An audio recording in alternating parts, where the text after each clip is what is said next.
لمع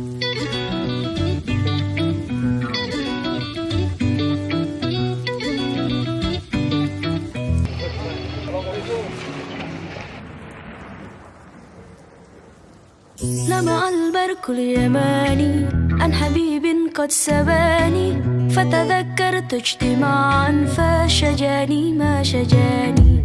لمع البرق اليماني عن حبيب قد سباني. Merayakan Hari Ulang Tahun Republik Indonesia yang keberapa? 74. Betul enggak? Marilah kita bersatu, Indonesia bersatu. فشجاني ما شجاني. لمع البرق اليماني عن حبيب قد سباني، فتذكرت اجتماعا فشجاني